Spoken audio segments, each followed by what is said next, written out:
Anomalies. Anomalies. Anomalies. Hello, and welcome to another episode of Anomalies. This is a program about things seen out of the corner of one's eye, about shadows and what lurks in those shadows. This is a program about the unexplained and the unexplainable. All right, welcome to another episode of Anomalies.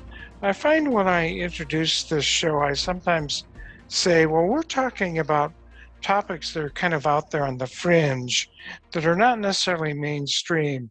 And after having done this for 11 years, I've kind of want to rethink that and say that some of the things that were kind of on the fringe are not on the fringe anymore. They're more mainstream. So maybe I'll change how I introduce the show.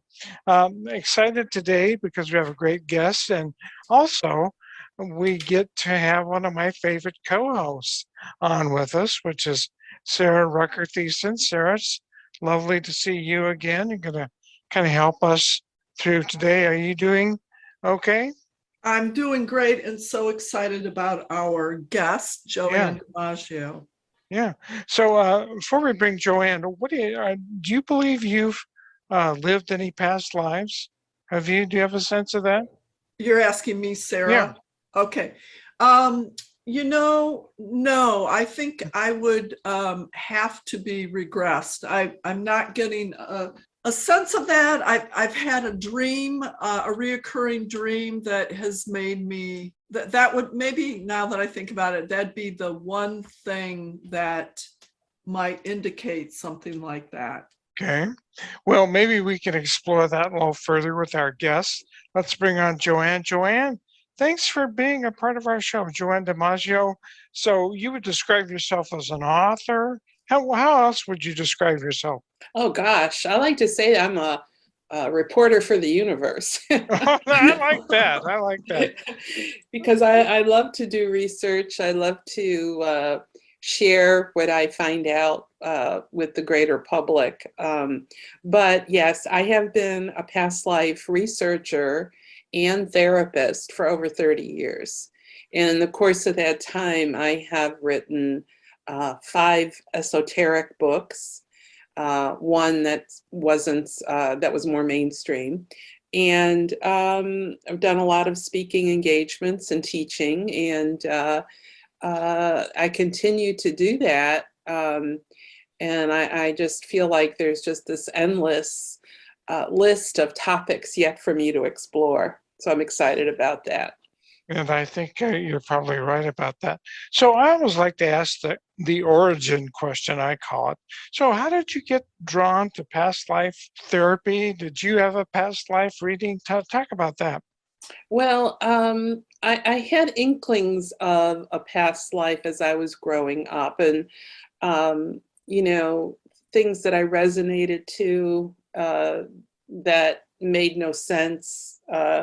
Mostly I was intrigued with 18th century American history.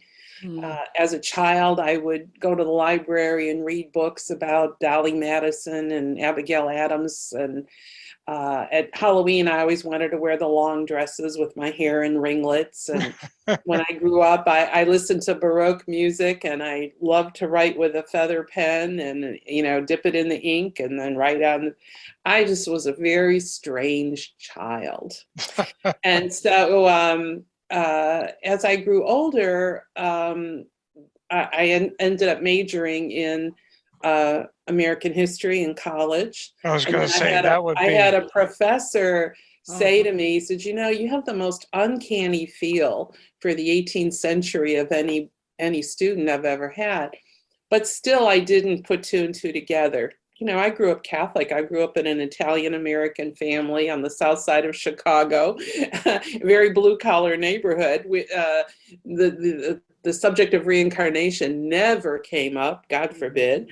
And so, but yet as a teenager, I was reading books by Jess Stern. I was reading about Edgar Casey, Ruth Montgomery.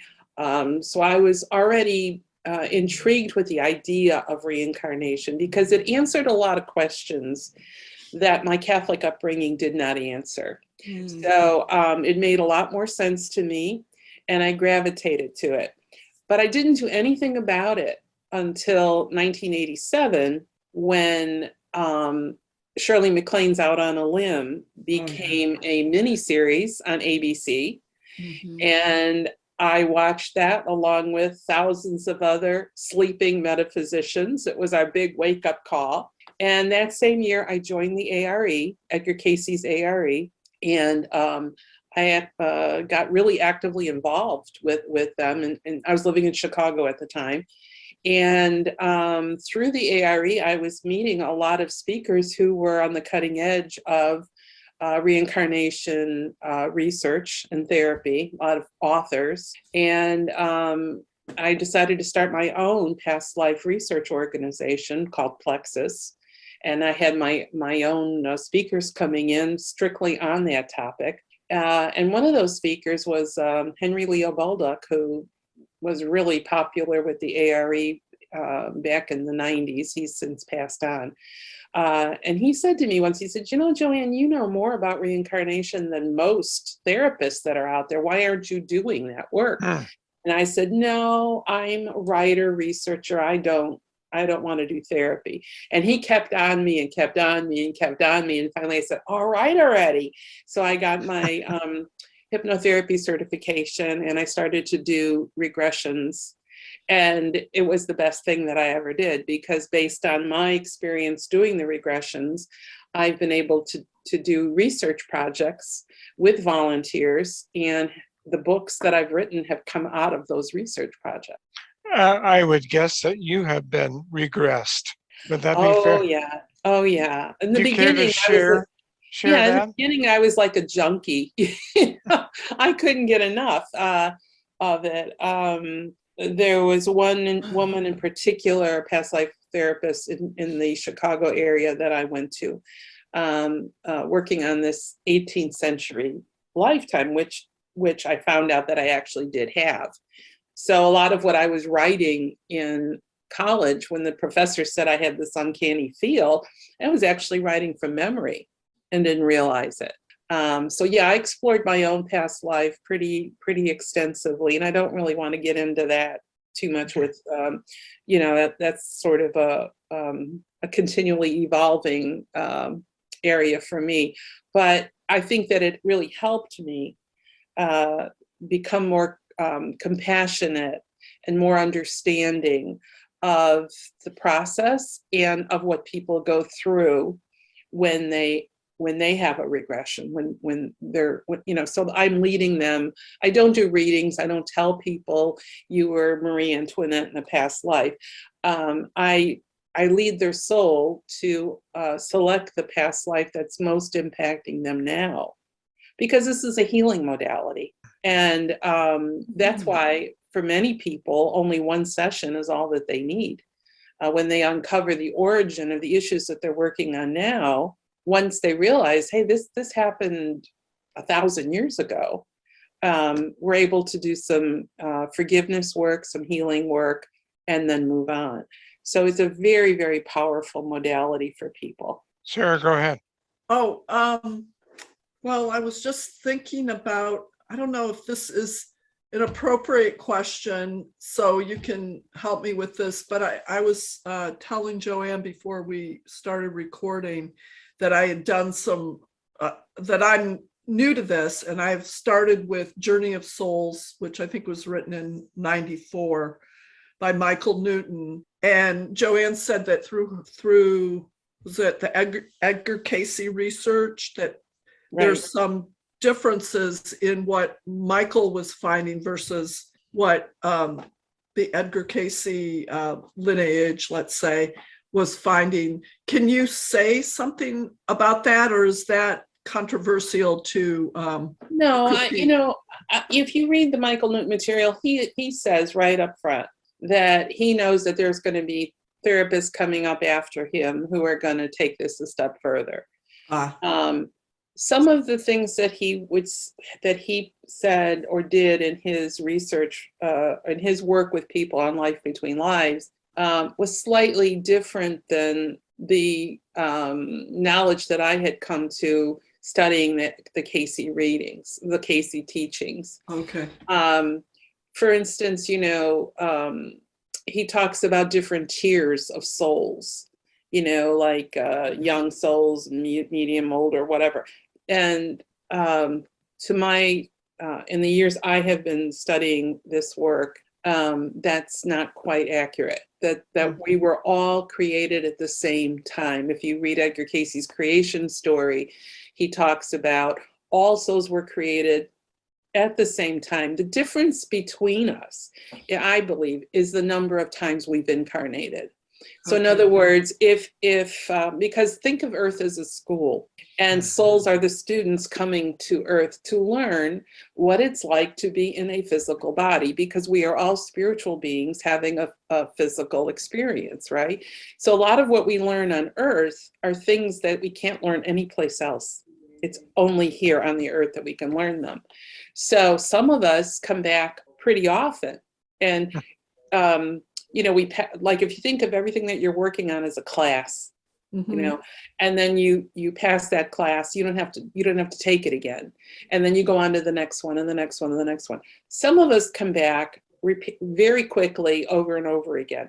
Others kind of hang back and go, I'm not going back there for a while.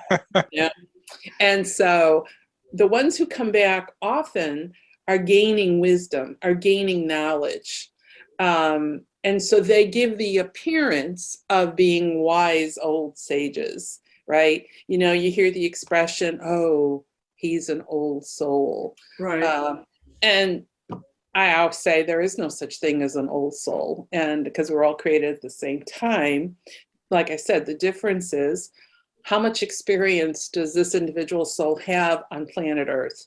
Right. How many classes have they taken? How many classes have they passed? How many classes are they still need to take? So that was one of the areas. And then they talked about, I think I've listed some of them in my book, some of the differences, but that was one of the major ones. Oh, the souls are not perfect. I believe, and Casey believes, that we are perfect as souls, right? Yeah. But we all have come to the Earth to have these experiences, and we've created karma along the way. And he also talked about like somebody like Hitler, not being given an opportunity, like they get sent someplace in the afterlife and then they're not allowed to come back to the Earth because what they had done was so heinous. And the point is that we've all done things we're not proud of. Now, we're not all Hitlers, but we've all done things we're not that proud of. But the only place to work that through is to come to the Earth. So in my readings of the Casey material, there really is no like a purgatory or a place that souls get sent. We do get the opportunity to come back to make up for. Now that's where karma comes in, because you just don't know when that soul comes back to the Earth what it's going to have to deal with to balance out, what he or she had done, with what's going to happen to them now. You got to give them a chance to work that out, a chance to discover what the law of grace is all about.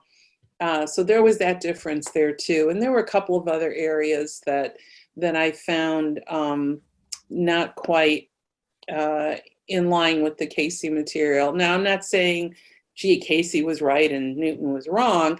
I'm just saying that as a Casey student, and someone that's been actually doing this research for over 30 years, that a lot of what I discovered in his books didn't quite jive with what my understanding was. So that's why I created this research project of my own, and I had volunteers coming in to do a regression and then go to the afterlife to look at their life and find out what they have to say about different aspects of the afterlife. And those findings are in my book. I did it to myself again. Okay. So if anybody's curious about that, but I totally respect everything Dr. Newton did. He was a pioneer in this field, and many people are still at his institute are still doing that work, that research that he was doing, and putting it into their practices. So I just wanted to take it just a step further to see if in my own research experience with volunteers, if we were finding the same things that he was finding. And they were slightly different, but not that much different. Okay. And I have one follow-up question. So as a person that's new to this field, of your books, where is the best place to start with one of your books? I Did It to Myself Again, or should I go back to some earlier? The first two books I wrote had to do with soul writing. Right. Now, soul writing was my thesis for my master's degree, and soul writing is basically a written form of meditation. So if you think of prayer as you talking to God and meditation as God talking to you, soul writing is you taking notes. So I've been teaching that. Edgar Casey did a lot of readings on what he called inspirational writing, which is the same thing. So the first book was on soul writing. It's called Conversing with Your Higher Self. So it's teaching people how to use that tool to be in touch with spirit and to get guidance that way. It's like a 24/7 phone home card, I like to think of it. The second book then was Your Soul Remembers, which was showing people how to use soul writing to access past life information. Okay. Because there's a lot of ways to use soul writing, and I go over them in the first book, but in the second book, I specifically wanted to zero in on how to use it to gain past life information. So teaching people, you could actually have a conversation with your past life personality. You can have that personality come forward and actually talk to you through the writing. It's quite fascinating. I could do a whole talk just on that. The third book was Karma Can Be a Real Pain. That's for people who have a chronic condition in this life, some sort of like arthritis or diabetes or heart disease or obesity or any number of conditions that they have gone to a traditional medical doctor and did not get satisfaction. It didn't resolve. And so they wanted to see if there's if it was the cause of their malady in this life can be traced to a previous lifetime. And so that was another year-long project. I had 50 people in that project, and I specifically asked for people who had a chronic condition, and so we traced it to a previous life. And then the whole thing was, if you uncover it in a past life, will you have a spontaneous healing? Because often just knowing that you had experienced this in a previous life will release it. And I did have a few of those. But all of those are chronicled in that book. And then I did It to Myself Again, which again is on the afterlife. And then the last book was a biography of Edgar Casey and the unfulfilled destiny of Thomas Jefferson. Right. Yeah, so that was the last book that I did, and that was different for me because it was a biography, and I did 8 years of research in the Edgar Casey Foundation archives on this little baby who at 2 days old was given a reading by Edgar Casey, and then ended up living with the Caseys for the first 8.5 years of his life. So the things that he saw, that Casey had given him this tremendous prediction about the soul could do for the world what Jefferson did for this country. Well, that never happened. And he has taken quite a bit of contemptuous conversations about that. And I wanted to see why. Why didn't it happen? And of course, it's all about free will. And so I trace his life from the time he's born through Casey's death and the influence Casey had on him. And then, his life after Casey died, and just why he didn't fulfill that prophecy. So that was my last book. And now I'm working on a book on the Beatles and spirituality. And so that's a lot of fun. And I'm hoping I'll have that done within the next year. Oh my goodness. That's going to be super popular, I think. I hope so.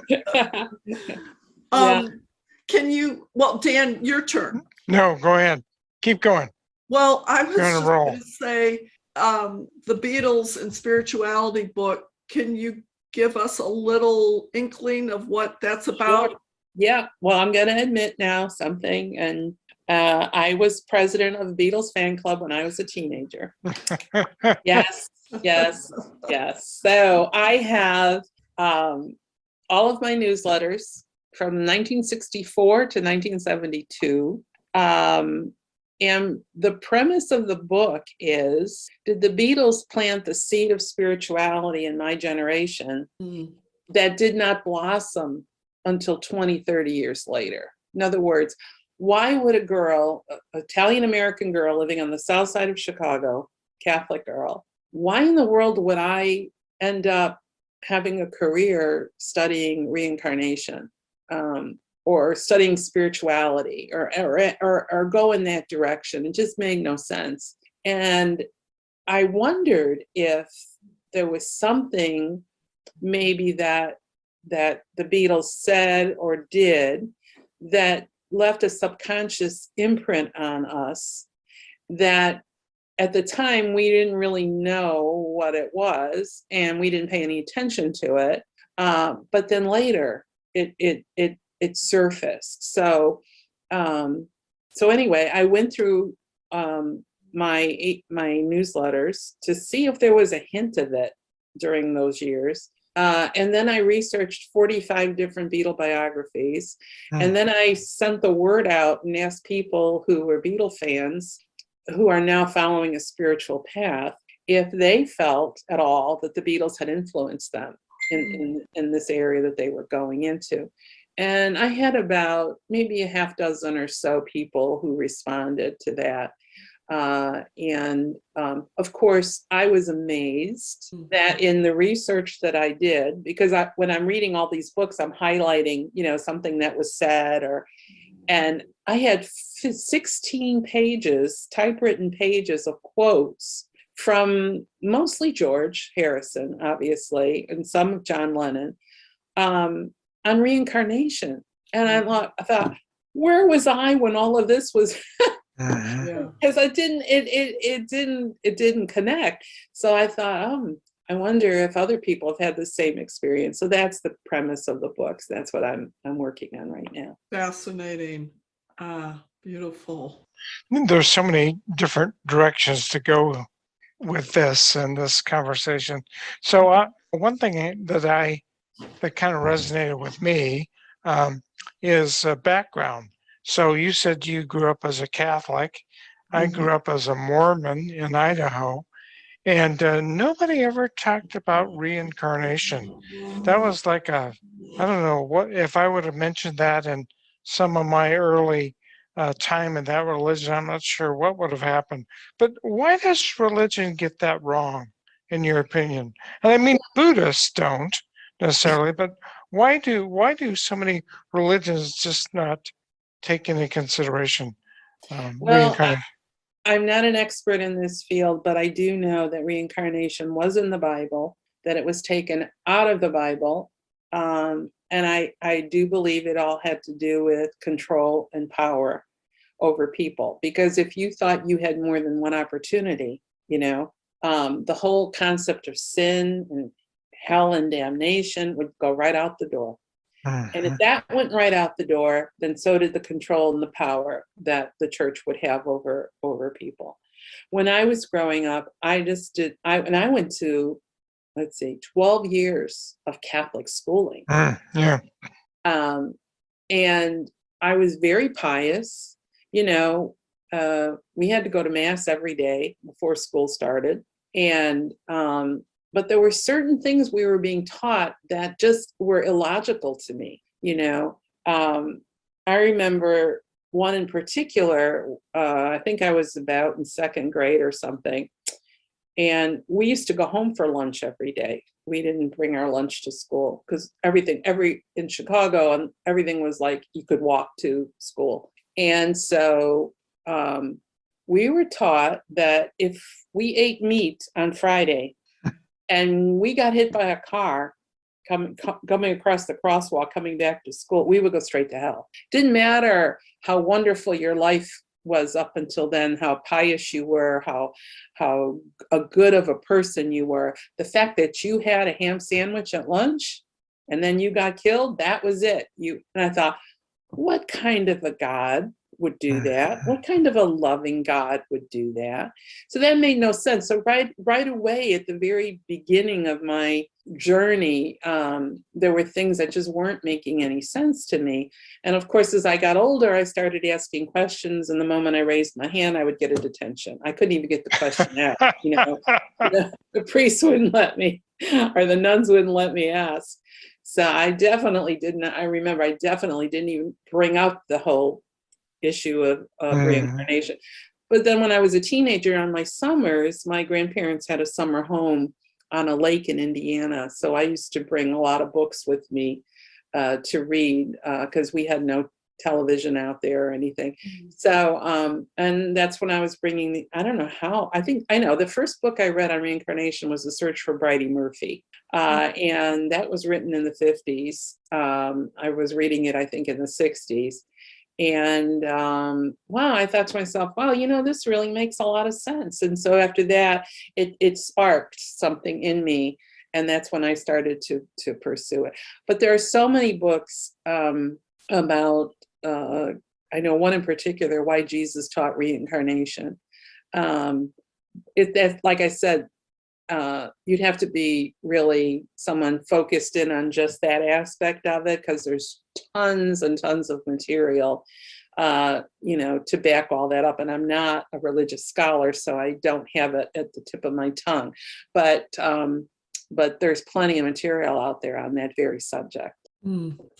Let's talk a little bit about karma. I find that interesting too. It's something you said earlier would lead me to believe, I don't know what Sarah would say about this, but that karma is not something that necessarily happens to you during any one life, that it could be passed on to the next life. Is that a fair statement? Yeah. A lot of the people, a lot of my clients, not only those in my research projects, but the people that I do regressions on a daily basis through my practice, they will go to a lifetime. When I ask their soul, take them to the life that's most impacting them now. So this means, where does this karma that they're dealing with now, where did this come from? They'll go back 1,000 years. I've had people go to ancient Rome. I've had people go to 79 AD in Pompeii. I have had some people even go to Atlantis. That's a little different, right? Some people might go back 100 years or so. And I put all those statistics in my books when I do my research, because I want you to see, sometimes we're dealing with people that are going from 10 BC to the 20th century. So somewhere in there's always a percentage of people in different time periods. And the reason for that is that you accumulate this karma in a particular life. Your soul waits until a life comes up that is ideal for working on that issue. So, it knows what your socioeconomic status is going to be. This is all done in the pre-life planning session. You know who your parents are going to be.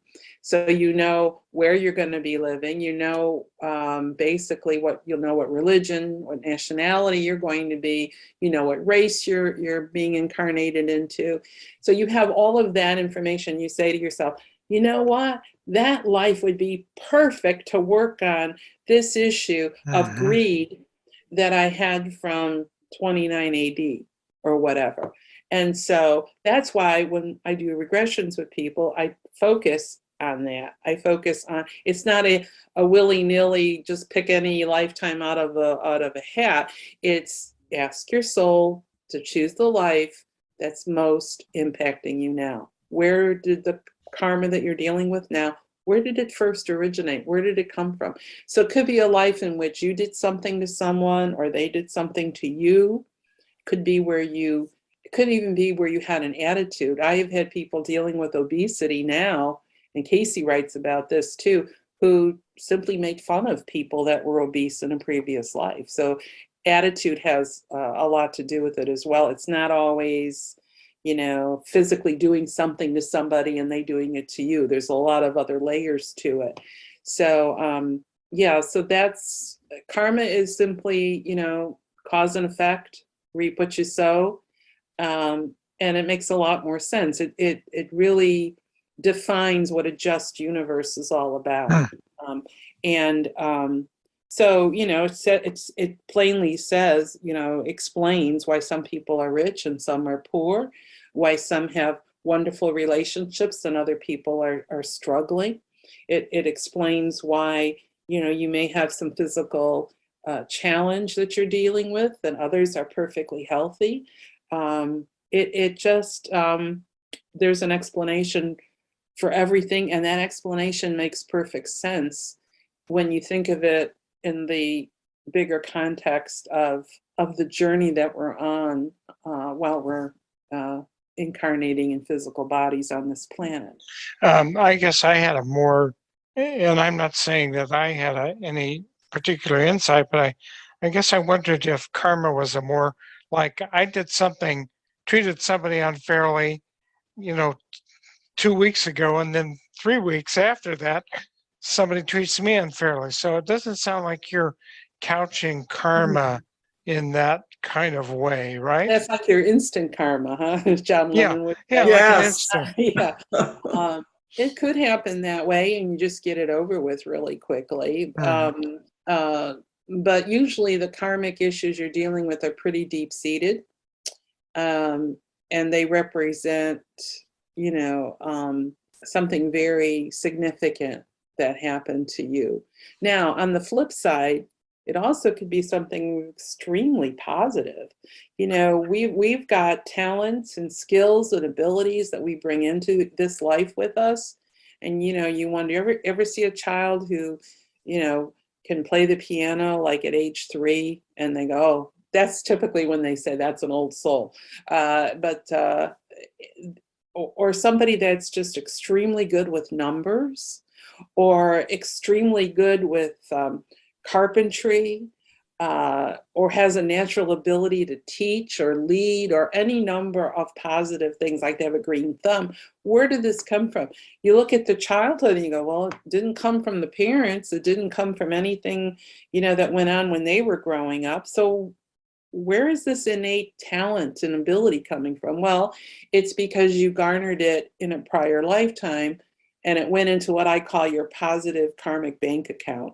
So when you accomplish something great and you finish with it, it goes into this little bank account and you can pull on it at any time. So those are your skills and abilities and talents that you can bring in with you into any given lifetime to help you with the karmic issues that you're dealing, that you didn't resolve, that you're working on. So it's a beautiful system. You're never sent here without tools to help you get through just about anything. So so karma works at both ends. Good karma and bad karma, it sounds like. To me, karma is just karma. It's not karma, good or bad. Cause it's effect. just cause and effect, right? Let's see, what else was I going to go with this? Could you describe for Sarah and I the process of a past life regression? Yeah. Sure. What do you do? You're a hypnotherapist, correct? Hypnotherapist, right? So that's got to be part of that then. Well, yeah. I do all my sessions now on Zoom, by the way. And I never thought that was possible. I mean, but when COVID hit, I closed my office because nobody was coming, and one of my colleagues said, do them on Zoom. And I go, how in the world do you do them on Zoom? And actually, to be honest with you, they're better on Zoom than in person. Really? That's because the client is in their own home. They're comfortable. They can relax better. They can control the amount of distractions. They can control the room in terms of the light in the room, or, the temperature of the room. So all of mine are done by Zoom. So if a client makes an appointment, we do this Zoom link. And I do an intake first. So I just start to chat with them just to get them at ease and have them develop a rapport. because that's important between the therapist and the client. And I'll ask, what brings you here? Why do you want this? And just kind of find out what their experience is and how do they process information? Are they a visual person or auditory or kinesthetic? Do they have a preconceived idea of what this is like? Then I'll ask them, are there any people in your life now that have had significance, that have come in and really made an impression? And we'll go through that. So a couple of questions like that. When we start the session, I do a very long relaxation portion of it. The first part is just me talking, relaxing them, just telling them to close your eyes, take some deep breaths, relax your body one part at a time. And I'll go through that with them. I'll say, the relaxing power is in your toes and it's working its way up. And as I'm saying that, then they're relaxing deeply. Then the visual is they walk in, one of the visuals, I have several, is the most popular is they walk into a forest. In the middle of the forest is a bridge. On this side of the bridge, they're in the here and now. On the other side of the bridge, as I walk them across and count them down, when they get to the other end of the bridge, they are in the past life that's most affecting them today. So now they're in that body. So then I start to ask them identification questions. So then I become like a reporter. So I said I was a reporter for the universe. Mm-hmm. I'll ask them questions like, you look down at your feet. These are the feet that you once had. Are they bare or are they covered? Tell me what your clothing looks like. What color's your hair? What do your hair feel like? What's the style of it? Are you male or female? How old are you? What color is your skin? All those kinds of questions to get a picture of what they look like. I'll ask them geographically, where are you? And then I'll ask the year. Now, in any of these questions, I tell them you can be as specific or you could be as vague as you want. So when I ask a year, sometimes I'll have a client who'll say it is 1632. They know instantly that it's that date. Others will say, it's the 1600s sometime. And then others will identify it by the historical context. So they'll say, oh, it's medieval times or it's the Renaissance. And that's as far as we'll get. Same thing when I ask, where are you geographically on the planet? They'll say, we'll start with the continent, work our way down. And of course, over time, countries have changed their names and borders have shifted and all of that. But basically, some of them will say, I'm in Europe somewhere. And others will say, I'm in Northern Europe. And then I'll get somebody who'll say, I'm in England. And then others will say, I'm in Bristol, England. So you see the tiers, depends. Because all of this information is like a mosaic. So I'm getting a piece here, a piece here, a piece here. So in and of itself, those pieces mean nothing. But when you put them together, it creates this beautiful picture. So once we're done identifying them, we get their name. We find out where they had their evening meal. They describe the landscape around them, if anybody's at the table with them. Then I switch it up and I'll say, I want you to ask your soul to scan that life and to tell me something that happened that was so significant that it made an imprint on your soul as unfinished business and you brought it in with you. This is where we go to the karmic issues, right? So then they start telling me their story. So say, that their name was George in a previous life. I'll say, tell me George's story. And they'll start it sometimes when he was a child, sometimes as a teenager, sometimes in 20s and older. And then they'll just start telling me the story.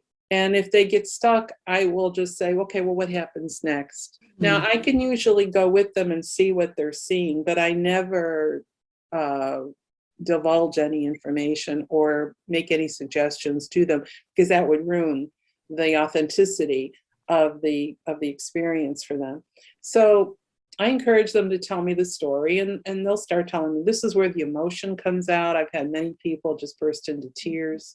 Some people have experienced the loss of a loved one. But some people have also had these wonderful lifetimes where they're very happy and everything is wonderful. So we'll stay with that as long as they want. We'll just keep looking at it. And then finally, when they're done, then we go to their death, and they don't feel anything. They just they're just observing it, like watching a movie. And I'll ask them, where are you? Are you alone? How old are you? What are you dying from? And then the three really important questions, if you're just doing the traditional past life regression without anything else attached to it, I'll ask them, what were your last thoughts as your soul left your body? Because that often sets up the next lifetime. And I'll give you an example. I had a woman who came to me with head to toe psoriasis. And I said to her, she went to a past life in which she was a prostitute in the Old West. And when I asked her, what were your last thoughts as your soul left your body? She said, I don't want anybody touching me anymore. And so in this life, she manifested a condition in which nobody wants to touch her, right? So that happens all the time. So I always tell people, watch what you're thinking at those last moments. I've already got it in my head what I want to say. So then, okay, the other question is, what do you have in common with that past life personality of yours? What are the parallels? What are the behavior patterns? What is it that you see in her or him that's in you now? So we explore that for a little bit.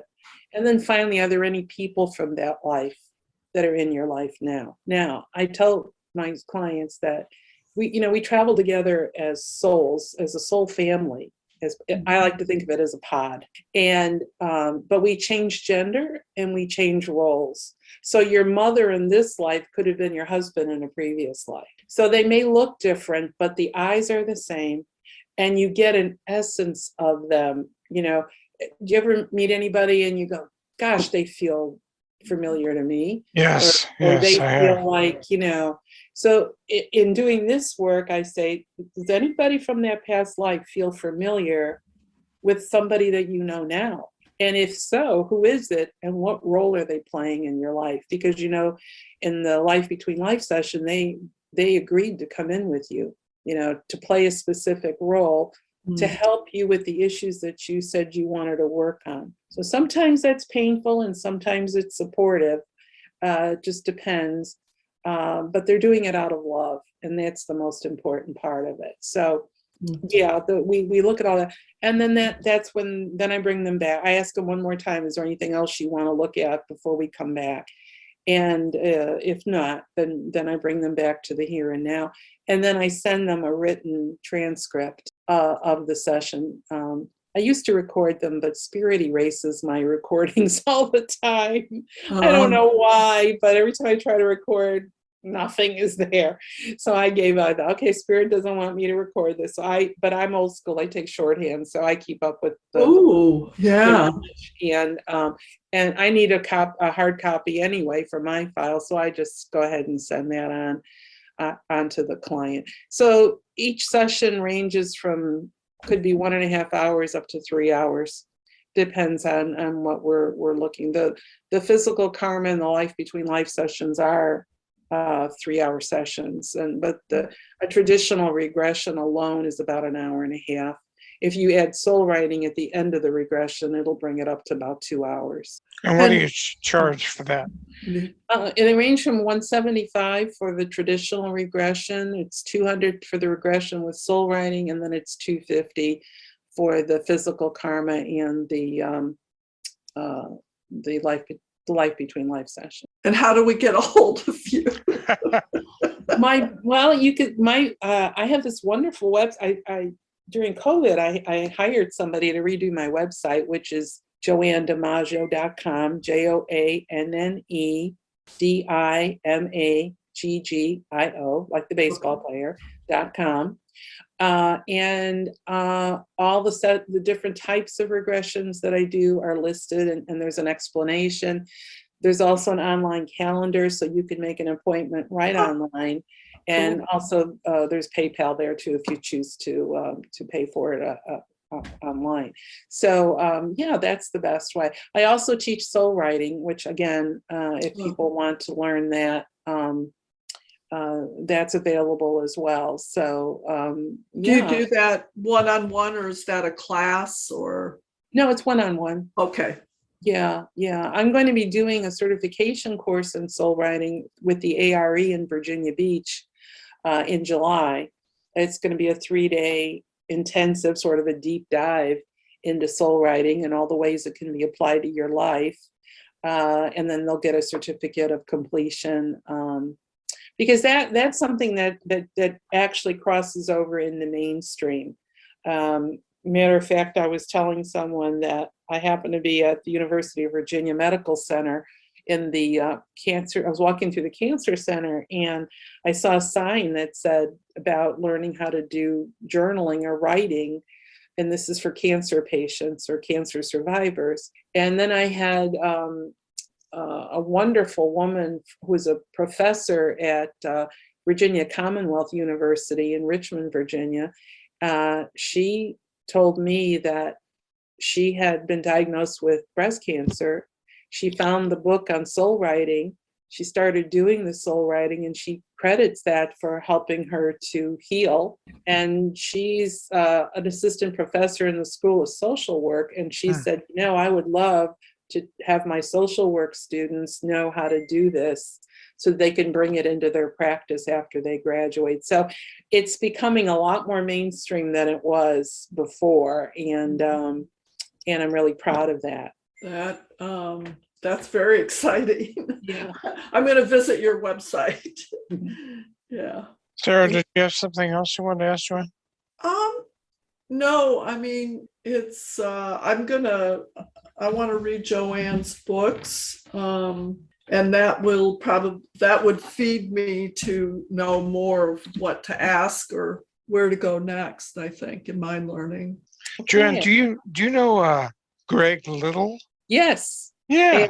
Yes. Yeah, he's been a guest on our show. He was on, I've got a weird employment connection with him in the past, but he was on talking about Atlantis, yeah. Yeah, and I'm very fascinated by Edgar Casey. What would you say, who was Edgar Casey? And do you think Edgar Casey his soul has reincarnated in any way?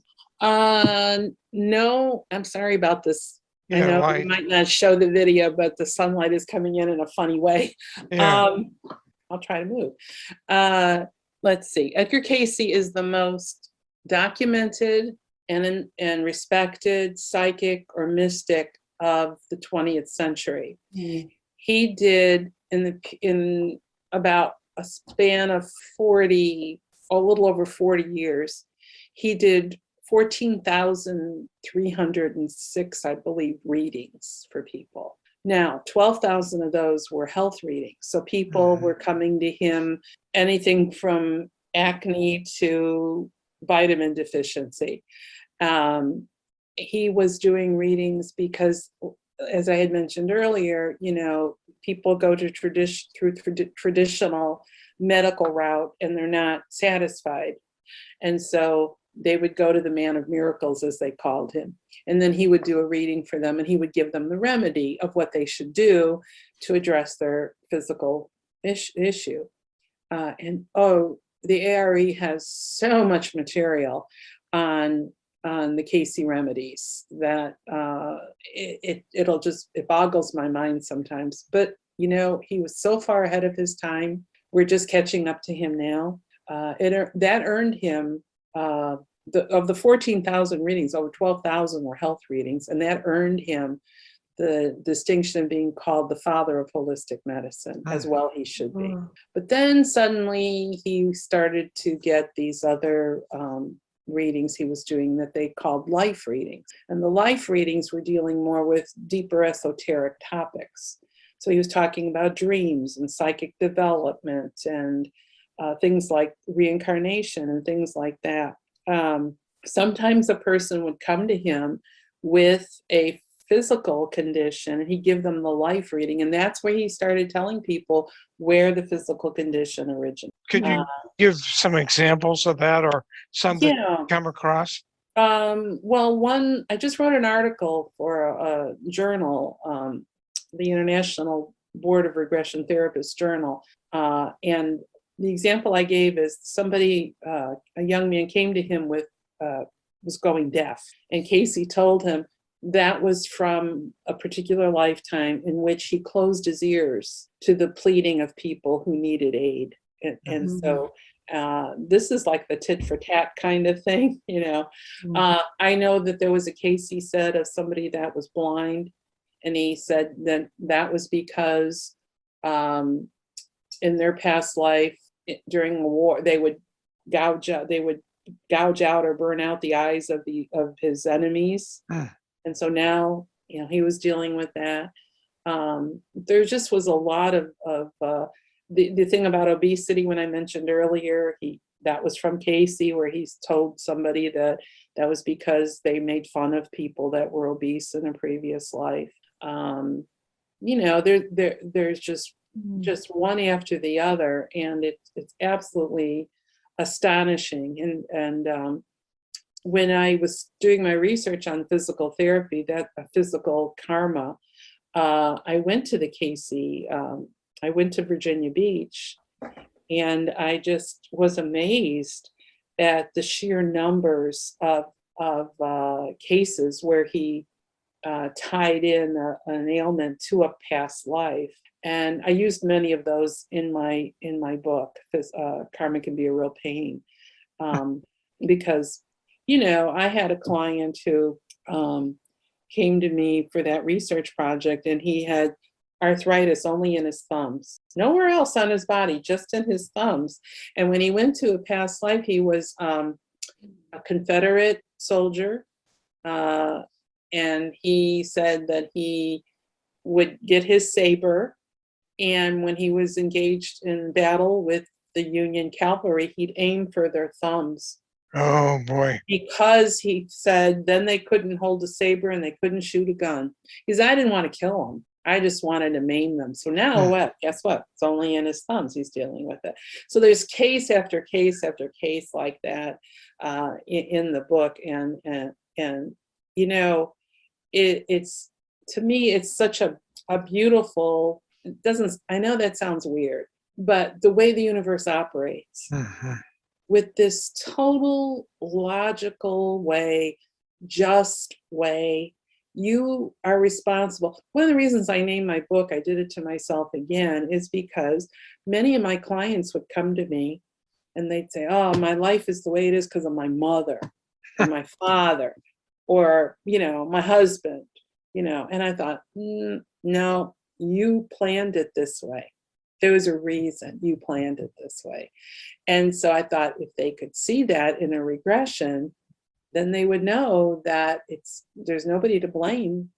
And you're not really blaming yourself, but you're responsible for that. And it was a lesson you chose to learn. So embrace it, get through it with an attitude of grace, and then put it behind you, and then move on to the next lesson that your friends upstairs will help you with your curriculum, So anyway, it's quite beautiful, the logic of it, and I'm humbled really to do this work, and I'm very, very humbled when I see the results, when I see the enormous potential for healing that this has, because unlike any other kind of therapy, usually one session is all you need. I don't get repeat customers. They come once, we get to the bottom of it. Where's the origin of this? Where's the root cause of this? We don't treat symptoms. We go down to the root cause of it.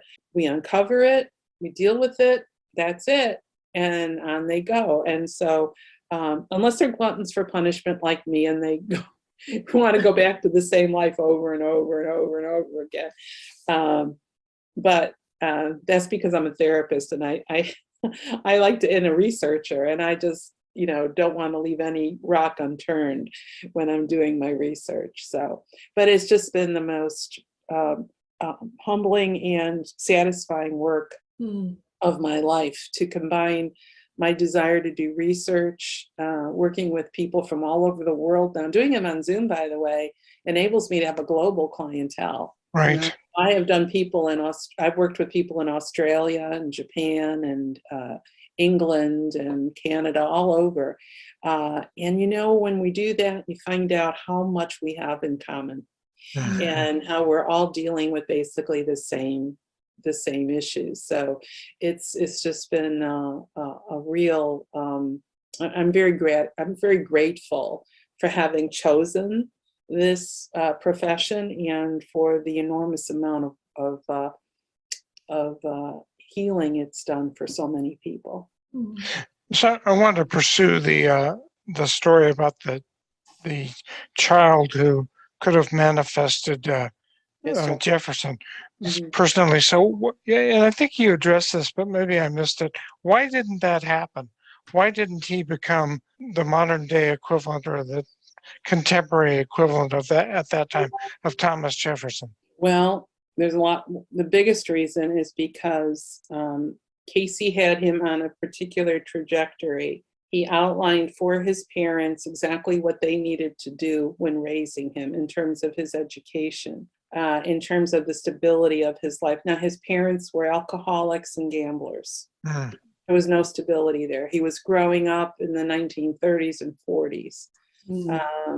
His father went off to war. He didn't see him for years. His mother couldn't keep a job and she kept pawning him off. So the time that he spent with the Casey family, because I should say, Casey's beloved secretary, Gladys Davis, was TJ is the incarnation of Jefferson. His name is Thomas Jefferson Davis. He gave him that name. That's her nephew. And so when TJ tells the story, he said, I've been with Casey over many lifetimes and I wanted to be with him again. But I realized when I looked down on him when I was in the afterlife that he was already too old to have any more children.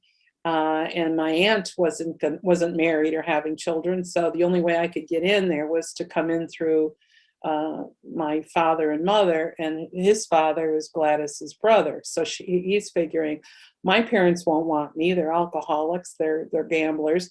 They'll pawn me off to my Aunt Gladys, and from my Aunt Gladys, I'll get to Mr. Casey. And that's exactly what happened. So Casey gave him a reading when he was 2 days old because he had been, like he says, I've been sloshing around in nothing but alcohol in my mother's womb. And when I was born, I was like a piece of wood. And the doctor said I wouldn't live more than 3 days. And Casey told Gladys, bring him over. I'll give him, and he gave him a reading, told Gladys what to do. And sure enough, he recovered. This happened several times in his childhood. Casey would give a health reading and save his life. He would spend time with Mr. Casey. They would go out on the pier and they would fish together. And Casey would teach him about reincarnation and about the law of grace. And he would show him how to read auras and all. So he was pouring all of this knowledge that Casey himself had into the vessel of this little boy, preparing him for the work that was ahead. At one point, Mr. Casey wanted TJ to go to this school, the high mowing school in New Hampshire, because the founder of that school, in her past life, she was an assistant to Aristotle. And TJ, in addition to being Thomas Jefferson in a past life, was also Alexander the Great. So Wow. he had 2 famous past lives, which is unusual. And so the thought was, well, Aristotle taught Alexander. And so the thought was that she, having probably been with him before, that soul before, she'll teach him again. And so Casey, they made all these arrangements to send TJ to that school. And at the last minute, his mother said no. That was the end of that. His life went on a whole different trajectory after that. Casey died when TJ was only 8.5 years old. He was supposed to have gotten a second reading when he was second life reading when he was 13. He didn't get it. When Casey died, all the attention on ARE was how to keep ARE afloat, how to save the readings. And so nobody was spending any time nurturing this little boy. And he was thrown from pillar to post. And as they say after that, he became somewhat of a hippie kind of guy.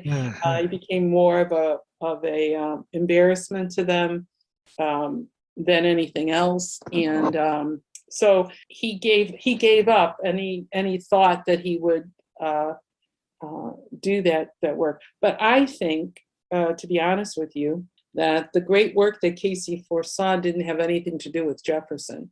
because he never talked about Jefferson when they were growing up. When TJ was growing up, they talk about, remember when we raised when we built the pyramids? Remember how we did that? I mean, this is the kind of conversations they'd have because of all the lifetimes that they had spent together. Mm-hmm. I really think that what he was doing was grooming him to take over the ARE. I think that because TJ always said to me, he said, Joanne, all the answers to humanity's questions are in those readings, if only people would bother to read them. And he knew those readings backward and forward, because when he was little, when Casey would be doing a reading, they'd send him to the library and he'd sit there and he'd read the transcripts of those readings. So he knew all about the Casey teachings. And so I think that was really, when they said he could do for the world what Jefferson did for this country, I think that's what they were talking about. But it didn't happen. He's 85 years old now. He lives here in Charlottesville. And at times when I used to talk to him on a regular basis, I could swear I was talking to Jefferson, because he still has that. He had that charisma. He could. I used to arrange talks for him, and people were mesmerized by anything that he had to say. So maybe in the next life, he'll get it together. But that was his choice too. I'm not sugarcoating it in any way and saying he had nothing to do with it, that this all terrible things happened to him. He made choices too. At any given time, he could have decided, Mr. Casey thought I could do this, so I'm going to go ahead and I'm going to do it on my own, and he didn't. So there's a lot of layers there. And so that it's not a matter of vindicating him. It's a matter of explaining the role of free will in any given lifetime. So you could have been somebody of a very lofty nature in one life. In the next life, you could be a riverboat gambler, so it's not always a constant going up. There are moments when you slide a little and then you go, back and forth. So that's what that book is about. Sarah, do you have anything else for Joanne? I'm cognizant of the fact that we've monopolized her time here for a while, and she might have other things going. Oh yeah. Well, I want to. What is the book? The best source of Casey's work? Do you think? I mean, that's kind of? I probably would just go to Edgar Casey. Yeah, if anybody wants to learn more about Edgar Casey, I would encourage them to go to edgarcasey.org. Okay. And that'll take them to the ARE site. And when you say ARE, what does that stand for? Oh, I'm sorry. It's the Association for Research and Enlightenment. Okay. Yeah. And it's just the only organization of its kind. And it's a global, has an international reach. But there's so much going on there. They have conferences and Search for God groups, which are small at-home study groups. A lot of this now is, on Zoom. And I'm going to be speaking there in June. Every year in June, they have what they call the ARE Membership Congress. So I'm going to be speaking there in June. And then in July, I'm coming back for the 3-day soul writing course. And then in October, they have an Ancient Mysteries conference. So they have wonderful conferences all year round. Soul Growth Saturdays. I mean, it's just anything you're looking for, you will find there. They have different areas of study, so that if you're interested in dream interpretation, you can delve into that. So the most wonderful people in the world are ARE members. They're and if you're looking for a group of like-minded souls, those of us that are in these studies, we do look for other people that we could talk to and not have to edit everything that we say. One of the things, that's why I feel so much at home at the ARE, because those are all people that are on the same spiritual path, and there's books and books, hundreds and hundreds of books that you could purchase through ARE or on Amazon about Casey and his work.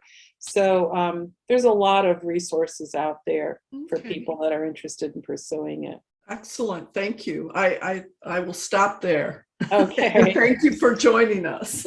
Oh, it's So been my pleasure. I've got one more thing and then I'll let you Sure. go, Joanne. Sure. I'm kind of intrigued with this idea that life is a school for our Mhm. souls, and that before we come here, we actually do some planning. And Right. you were talking about we pick our parents, we pick what we're going to do.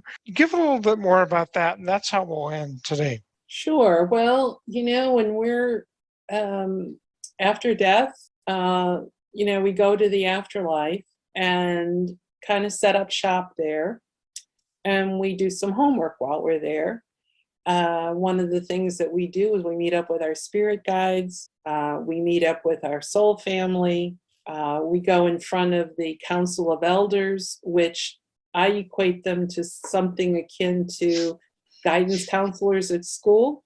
So when you're in front of them, they can look at all of your life. They could spread out all your lifetimes in front of them like report cards. And then they can look, oh, over here, you didn't quite finish this course on abandonment, or this course on greed, or this course on responsibility, or any number of things. And then you work with them and you go, well, okay, these are my karmic issues that I'm going to be working on. These are my karmic attributes. And then they help you to design your next life. And so you get to pick out your body. What body do you want? You want to come back male or female? We come back in the same gender about 75% of the time. So I have been female in most of my past lives. I have a dear friend who's female, but she's primarily male in her past lives. So she has that male essence in her when we're together. Some people have said they were picking up that we were a couple, even though we're not. We're both heterosexual, and so she's like, but because we had been a couple in the previous lifetime, where I was female again, but this time she was male, that energy still exists like that. So you pick out your body, you pick out your parents, you decide, I want this one for my mother, this one for my father. And why do you want them? What lessons are you going to learn from them that you couldn't learn from any other parent? Members of your soul family are going to come forward and they're going to say, I'm going to come with you in that life. You're working on abandonment. I'm going to come in with you. And at some point in that life, I'm going to abandon you because you need to learn how to stand on your own 2 feet, or whatever the issue is. I know I'm going off on a limb here. Your soul's purpose. Why are you coming? What is this life all about? We find out what that is. We make that statement. You listen to whatever advice you're going to get from the members of the Council of Elders. That's going to help you in this life. So you kind of bring that in with you. And then you get memory triggers. Memory triggers are things that remind you of a previous life. So that things that you resonate to, but you don't know why. In other words, like for me, it was always 18th century anything that I resonated to that as a child. So you get these little memory triggers, and those are meant to help you to connect you to the previous lifetime. And they just pop up. They're like flashes that pop up in your life. So they probably are, deja vu experiences. Are typical. So so you explore all of that, and then when you're ready, in you come. When the parents are ready to accept that child, in you come. So now I'm having grandchildren, and I I keep looking at them for some signs, that they remember a past life. And so far that hasn't happened. But the moment they're born, I make sure that I tell them that I'm here for them, to offer them whatever guidance and help that I can while I'm still here. So it's a wonderful journey. It makes a lot of sense. People have these aha moments. When you understand that you were the architect of this lifetime, and so it's a very eye-opening. If people want to know why, things are happening in their life the way they are, that's the session to book because it'll give them those answers. Well, I'm very glad we booked you for our session today. This has just been great. I've had fun. Yeah. And maybe you'll come back again and talk with us, and maybe you'll find us a request for past life regression too. So sure. Well, I'd be happy to anytime. Thanks for Okay. inviting me.